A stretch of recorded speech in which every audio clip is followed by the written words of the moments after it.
Assalamualaikum warahmatullahi wabarakatuh. Baiklah, bertemu kembali kita dengan pelajaran sejarah Indonesia kelas 12.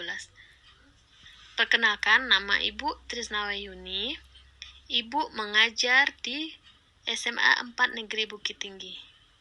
Pada hari ini, kita belajar tentang Indonesia pada masa Orde Baru di tahun 1966 sampai 1998. Masa Orde Baru meliputi dengan 4 periode, yaitu masa transisi, stabilisasi politik dan rehabilitasi ekonomi, integrasi Timur-Timur, dan dampak pemerintahan Orde Baru. Yang pertama, masa transisi. Di masa transisi ada aksi-aksi Tritura. Ada surat perintah 11 Maret dan dualisme nasional.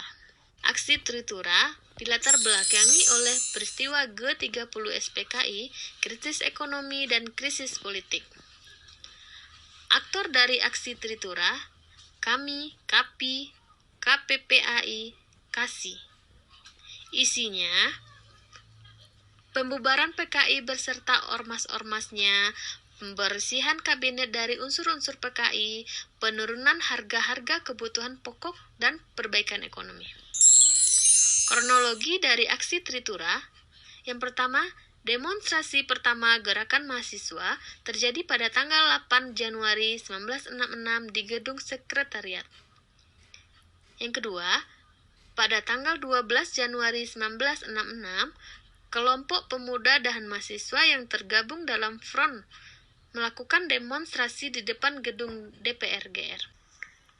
Yang ketiga, pada tanggal 24 Februari 1966, seorang mahasiswa Fakultas Kedokteran Universitas Indonesia bernama Arif Rahman tertembak saat sedang berdemonstrasi di depan Istana Negara.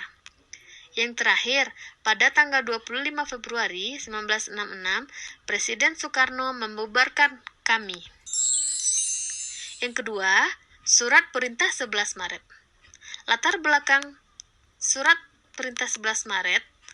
Yang pertama, aksi demonstrasi menentang pemerintahan demokrasi terpimpin. Yang kedua, keamanan Presiden Soekarno terancam. Yang ketiga, Presiden perlu memulihkan kewibawaan pemerintah.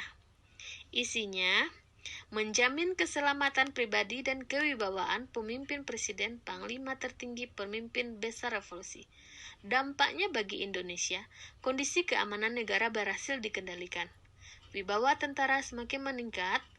Soeharto sebagai pemegang mandat, Supersemar memiliki kekuatan politik. Yang ketiga, dualisme kepemimpinan nasional. Berdasarkan ketetapan nomor MPRS 1966 dinyatakan, apabila pemerintah berhalangan kedudukannya digantikan oleh pemegang mandat Supersemar. Dampak dualisme kepemimpinan nasional. Soeharto turut menentukan nama-nama menteri yang mengisi pos jabatan di kabinet. Presiden Soekarno berkedudukan sebagai pemimpin kabinet. Popularitas Presiden Soekarno semakin merosot. Muncul tuntutan agar Presiden Soekarno mengundurkan diri dari jabatannya.